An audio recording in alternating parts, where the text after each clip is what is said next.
Young cat got back, did a little bit. Now we hardy, puffy, tough, do-rag and Tim's. Kinda hard to get a job back out on the block. Charge that to the game.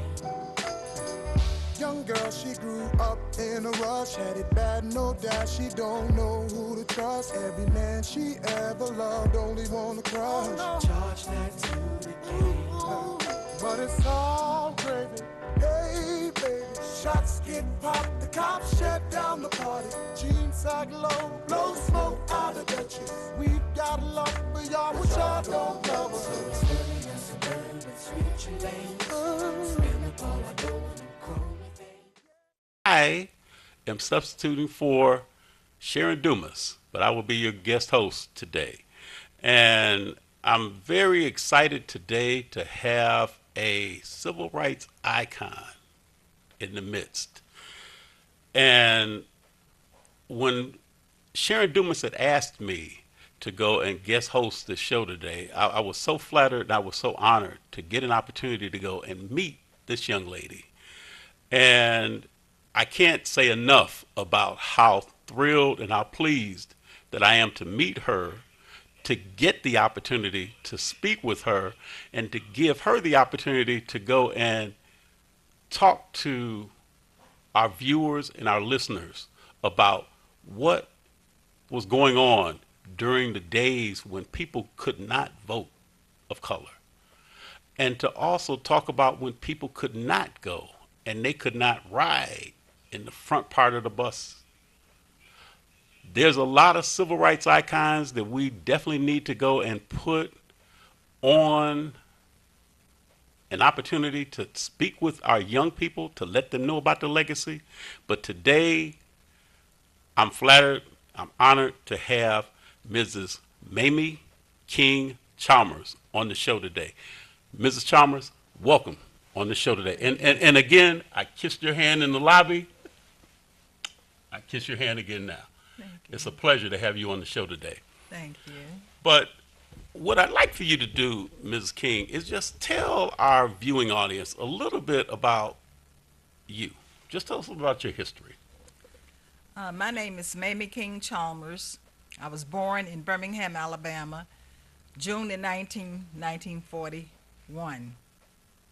And to get me started on this journey with civil rights, I seen how our people was being treated, how things was unequal, Jim Crow laws, all kind of laws they had for blacks that they didn't have for whites. So I decided that I would try to help out and go into some of these areas and avenues to help our people. Mrs. King, let me ask you, you mentioned Jim Crow laws. Can you explain what Jim Crow laws were?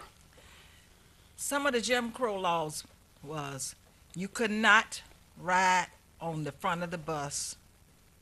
You had to get off, put your money in the coin machine, get off the bus and go to the back and come on. And sometimes the drivers would drive off and leave you standing there. And you couldn't tell nobody because they owned everything.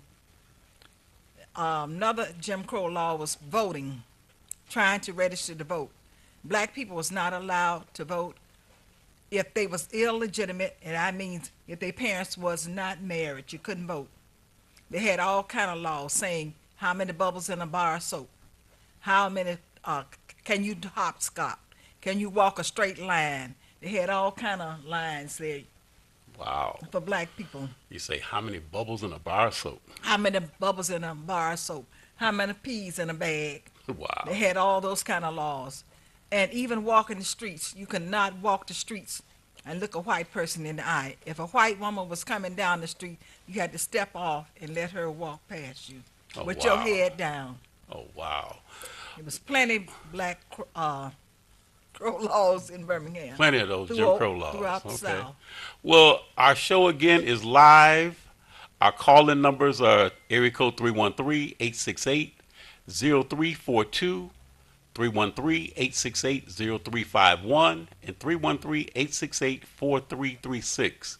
The website is www.tv33whpr.com. And again, you're watching TV33 WHPR in Highland Park in Detroit. But if you'd like to have a call and call in and speak to Mrs. Chalmers, please call one of those call-in numbers, and you can get an opportunity to go and get your question answered by Mrs. Chalmers. Now, Mrs. Chalmers, tell us a little bit about you actually met Dr. Martin Luther King Jr., correct? Yes, I met Dr. Martin Luther King in Birmingham, Alabama, and in Selma. I met him in Birmingham, Alabama, and I really wanted to meet this man that shared the same last name that I had, which was King. So he came to the 16th Street Baptist Church and interviewed people and talked about the march, told us we could change conditions. We could change our conditions, but we had to do something. And everybody was wondering what he was talking about. He meant marching for civil rights, human rights. So we went to mass meetings. We had mass meetings every night. My father would take us in the car and take us to the mass meetings. His name was Barry King. And we would go there and listen to Dr. King talk about all the conditions, all the things that was happening throughout the South. Whereas hotels, stores, grocery stores, we could not go in none of these stores. We could not even try clothes on. They would always put a string around your waist to see what size you wore. They would throw a string on the floor, and you put your foot on there to see what size shoe you wore. And that was part of the Black Crow laws then. But black people was not allowed to do a whole lot of things in Birmingham. So when he came, my father took us in the car. We went down to 16th Street Baptist Church, listened to Dr. King speak, and he told us what had to be done. He had left, I think it was Mississippi. I think the march kind of failed in Mississippi, so he brought it to Birmingham. Okay. They said, bring it to Birmingham. Let's see what we can do here. But we had a whole lot of young kids, young children that got involved in the march. But first of all, before you got involved in anything, he told us what to expect. He said, this is a non-violent march. No violence. If you got guns, knives, ice picks, anything in your pocket, bring it up and put it in the barrel. He got 2 barrels full of knives and guns and things, weapons. So we sit there, and he told us, say, blood, you might shed blood. You might even get killed. But if you're willing to take a chance, come and join the SCLC, and that meant the Southern Christian Leadership Conference. So I joined. How old were you at the time? when you joined? 22. 22? I did not think about when he said you might get killed. That wasn't on my mind till later years, that I could have gotten killed, because I saw so many black people being beat, killed, and everything in the marches. But I joined, my family joined, and we marched. So he said if you didn't have any money in your pocket, they would give you some money. He said, now, if you want to take a chance, we don't have no money to get you out. So all that wasn't on my mind, somebody telling me you go to jail, I ain't got no money to get you out. But we have to wait till the Northerners take up money down and send it down here to get you out of jail. So I signed up for 5 days. So you could pick how many days you wanted to spend in jail. How many days you want to spend in jail. And I signed up for 5 days, put my name on about 6 or 7 sheets. So I was making sure that when I went to jail, they would get me out. So I went to jail, and during the time I was in jail, Dr. Martin Luther King got arrested again. He wrote the letter from Birmingham When he jail. was incarcerated. When he was incarcerated, he sent the inmates, I was called an inmate, he sent us a copy of the letter to jail. We got a copy of the letter that he wrote.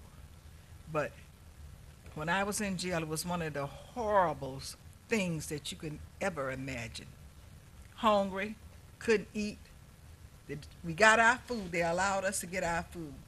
But as we was getting our food, we could not touch the food until all the people that went to jail with us got their food. Then the police officer jumped up on the table, said, you cannot eat in Birmingham jail.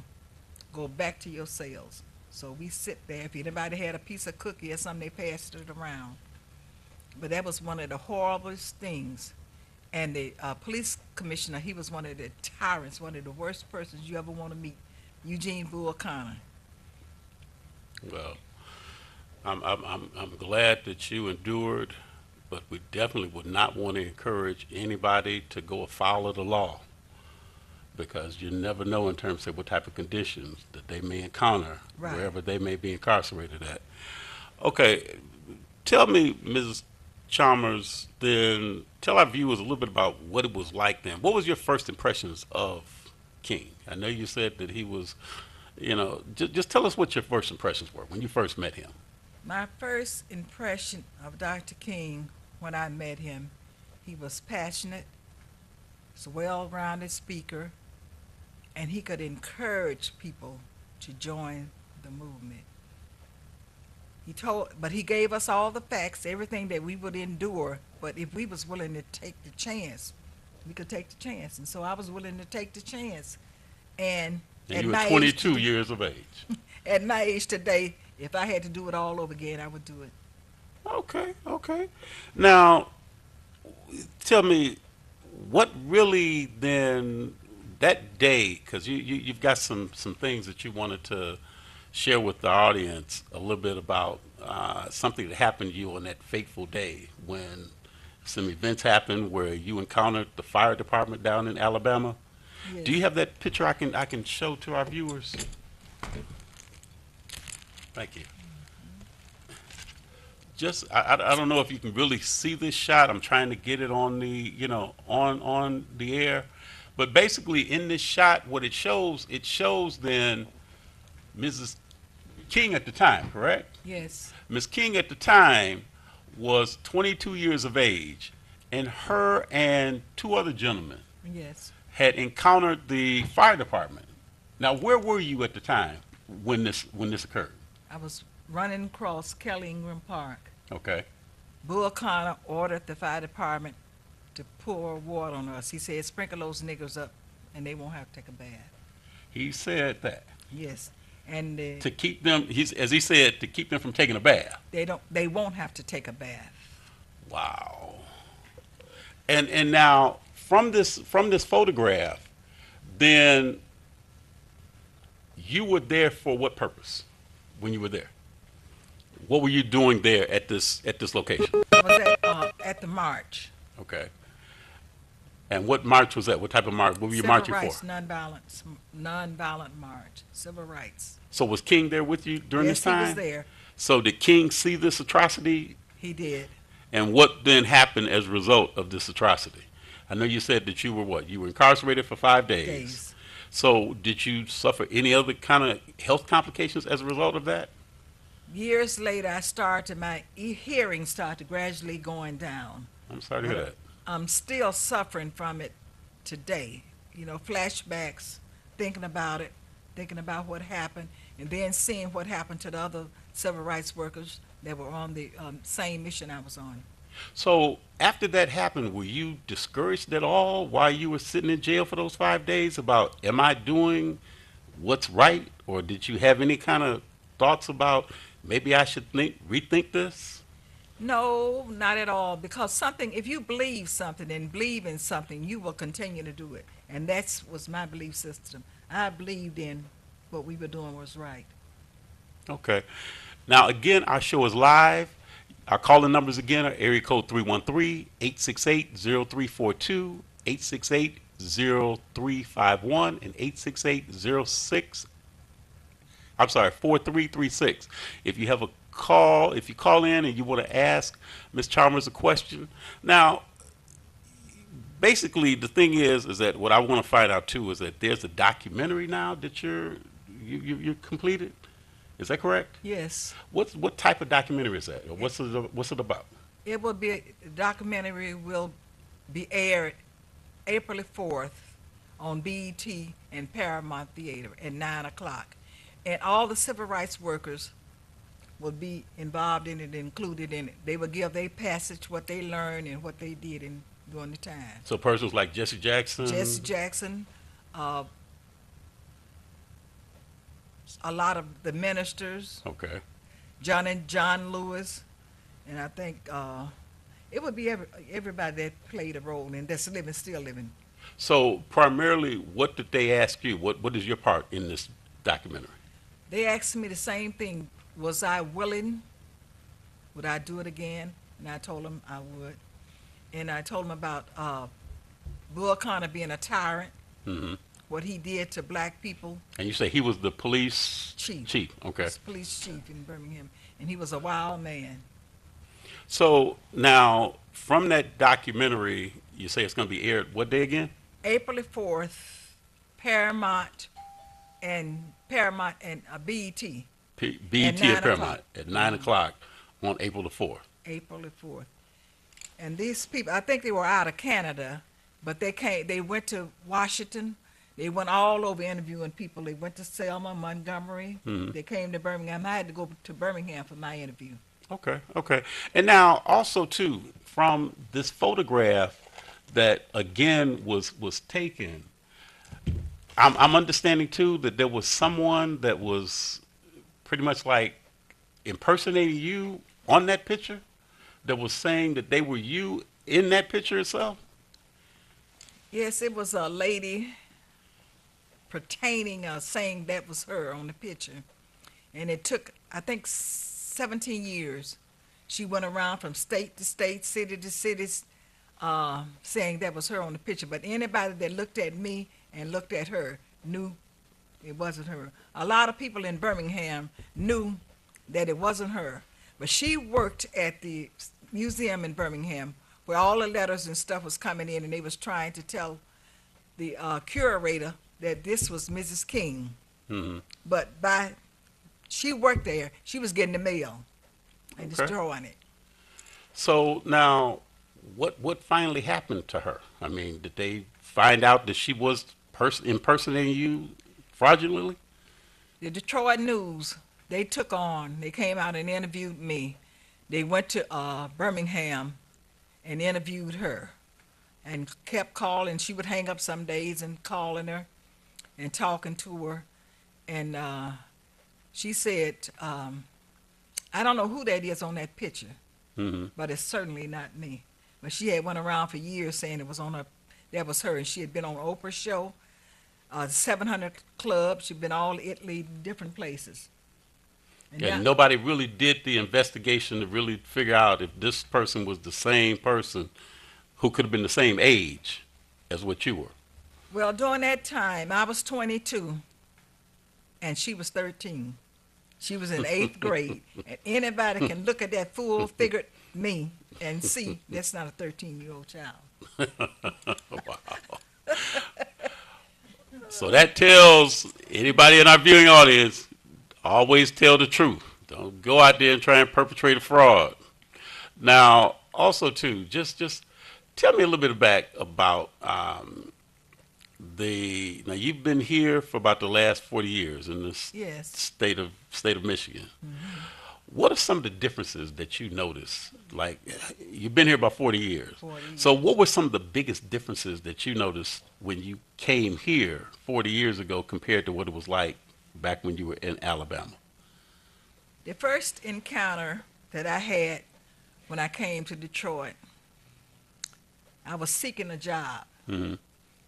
and at L.J. Hudson, Downtown. downtown. Okay. They had applications, told me to come in for my interview. I went in for my interview. When I went in, the lady told me they didn't have no jobs. The jobs had been filled. What type of job were you I applying told for? her, sales. Sales? Okay. She said the jobs had been filled. I said, well, you didn't tell me that 30 minutes ago. I just got off the phone with you.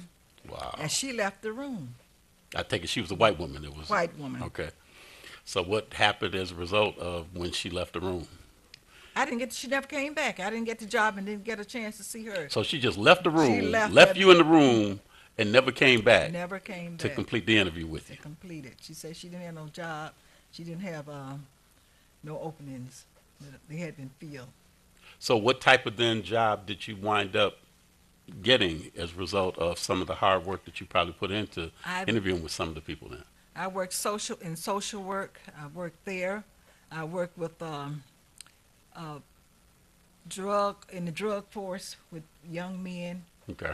I worked there To do what? What were you doing with them, as far as say with the and drug trying court? to inspire them and talk to them. And then after I found out that that was a way of life for them and it wasn't a way of life for me, I had to, get out of that. And I did a lot of volunteer work.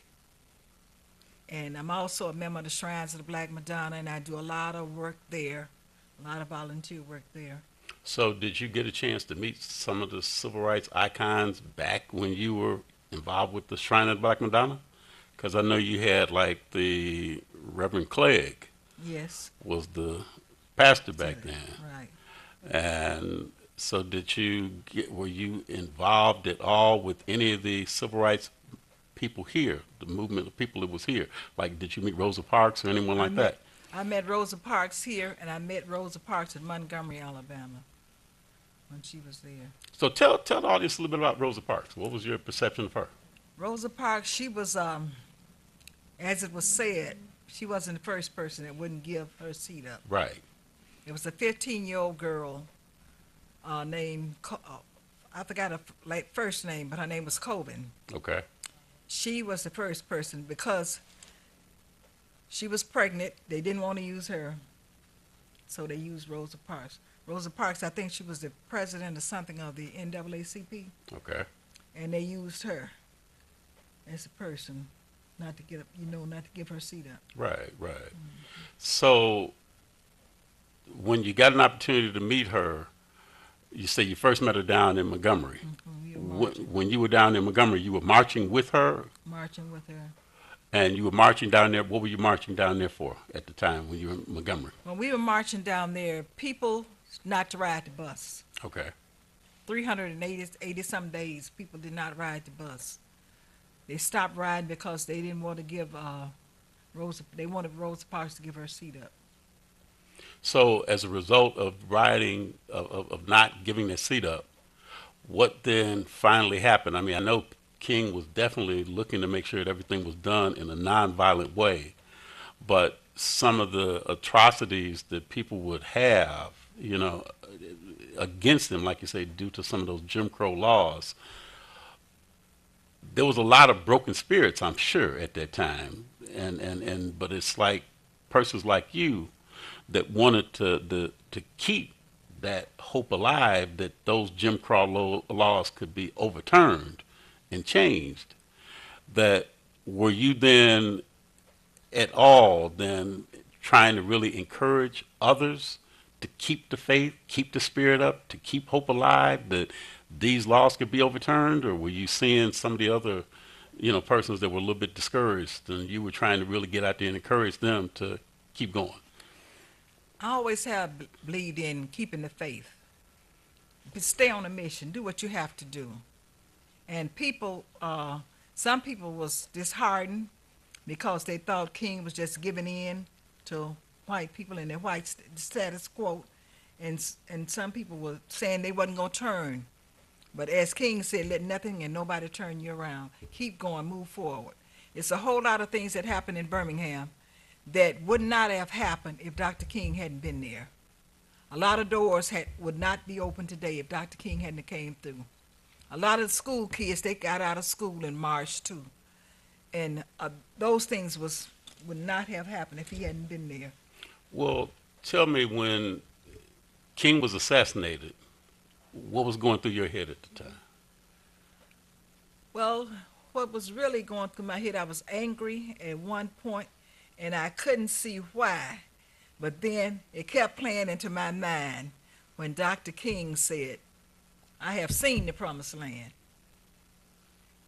I might not get there with you, but I'll get there. But those things go into your mind, and sometimes you think he had a premonition. Yeah, a lot of And people say some people have premonitions. They can see things before it happens. So down south, they call it before you know it. before you know it. Okay. Yeah, they can see things. So when you said that you were angry, who were you angry at, or who were you angry with? I was angry. I could say I was angry. I can't exactly say I was angry with white folks, but I was angry with what they stood for, the conditions that they was up under and what they were doing, you know. I was angry with that. Okay. So now, when you go back down, when's the last time you've been down to Alabama? I was back there in September. In September.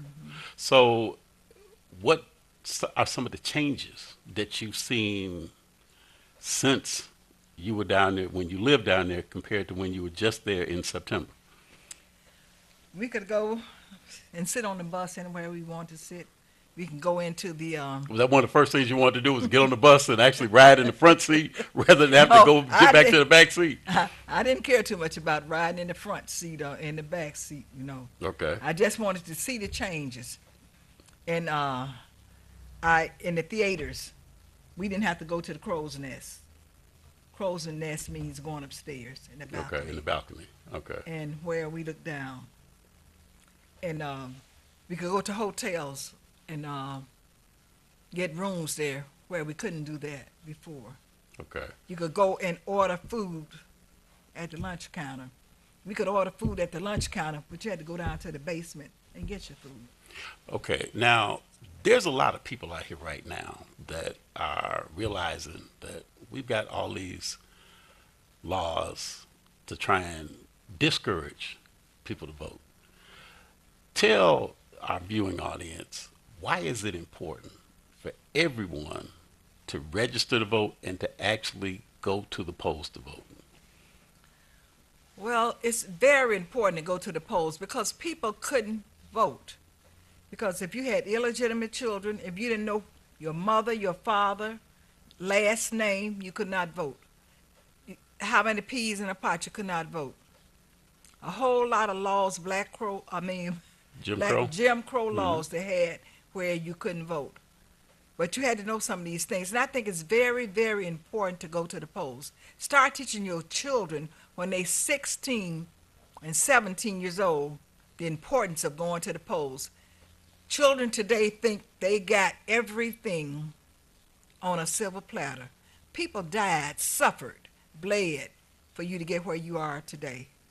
We couldn't vote. My father, he helped register folks to vote, but he could not even read and write in the beginning. We learned my father how to read and write. He got out and helped people to the polls, drove them to the polls and helped them register to vote. You go in some places to register to vote. The first thing, you walk in there, the lady look at you, hit the thing, denied. Don't ask you anything, you denied. And my father, God bless his soul, he helped people register to vote, and he died in February the 9th, 1965. I'm sorry. Lyndon B. Johnson signed the Voters' Rights Act in August the 6th, 1965. My father never got a chance to vote, but he helped people today. Praise God. Praise God. Sorry to hear that about your father. Well, I think if somebody is interested in wanting to have you to go and come and speak with their group, can you is there a number where you can be reached at, where you can be contacted, so if somebody does want to come and have you to come and speak to their group, that you can be reached at? If you want me to speak to your group or to your children or to young adults, you can call me. My phone number is area code 313-282-5344. Mm-hmm. Or you could call my daughter, 493. Go ahead. Go ahead. We just for the viewing audience. 909-264-0878, and that's Lasseria Candy Almond. Okay. Say that name again. Lasseria Candy Almond. Yes. Say that number again. 909 264 0878. Okay. Are there any last words that you'd like to impart on our viewing audience real quick? I spoke at the Children's Museum in Houston, Texas. And I spoke at the Community Faith Baptist Church, Reverend Dixon, in Houston, Texas. And Okay. we sit and made plackets for children. And the plackets say, I cannot vote now, but you can. Please get out and vote. A lot of people say voting don't do no good. It doesn't do any good unless you go out there and vote. You have to go and vote. It's your choice. It's your right now. You have to go out and vote. Don't sit at home. You can carpool. You can call your neighbor and ask them if they're going down to vote. You can even sit at home and get an absentee ballot sent to your house and vote. But we need everybody, want to encourage everybody to get out and vote. This is critical times. You see who's in the White House, but we need to change it to the Black House. Well, the important part is that it's important to get your voice heard, and the only way you can get your voice heard is just as Mrs. Chalmers said, get out to vote. Get out and vote. Either call for a absentee ballot. I'm a chairperson for the election commission, and I know you can call and ask for an absentee ballot. You can go down there a few days before voting and vote. You can go down there all day voting day and vote. Don't sit at home and say, oh, look who we got in the White House. Hell, you put him in there. He didn't just walk in there. Well, the main thing we want to make sure of is that people get out to vote. Now, you heard what Mrs. Chalmers said. There's no excuse. Get out to vote. Now, she is 80 plus years young, and she is still out there getting out to vote. So a lot of persons that may be younger than she is that are finding excuses why they can't get out to vote, you have no excuses. Mrs. Chalmers said, get out to vote. You heard it live from Ms. Chalmers. Right. I do want to thank you again. This half an hour seemed to, went by so fast. I wish it could have been a couple hours. But I'm so honored, I'm so privileged, and I'm so proud to have had the opportunity given to me by Sharon Dumas to interview you and to meet you. And I pray that years to come that you will continue to do the work and encourage people to do what you've done and what you could be doing. Correct. For years to come. So again, I'm proud to have had the opportunity to meet you. You've been watching Expose Under the Sun. I'm Darwin Griffin. I was your guest host today on the show. Expose Under the Sun is brought to you by the Detroit Native Sun newspaper. And if you'd like to be a guest on the show or you'd like to advertise on the show, you can go and you can contact Valerie Lockhart at area code 313-457-5944. And the Detroit Native Sun newspaper can also be picked up at Kroger's. I thank Sharon Dumas again for giving me the opportunity to welcome my guest today, and I pray that all of you have a safe remaining of the day, and we look forward to seeing you again next week, same time, same place. Let me say one more thing. Please, go ahead. I have one more thing to say. The great Eleanor Roosevelt once said, women are like tea bags. You don't know how strong they are until you put them in hot water. I've been in a hell of a lot of hot water in my days. Well, we're going to hope and pray that you're not going to get in any more hot water. But we know if you do, we know you're going to survive, and you're going to get out there and continue to do it. Again, we thank you again for tuning in today. We'll see you again next week, same time. Again, my name is Darwin Griffin, substitute hosting for Sharon Dumas, and you've been watching Expose Under the Sun. Thank you again.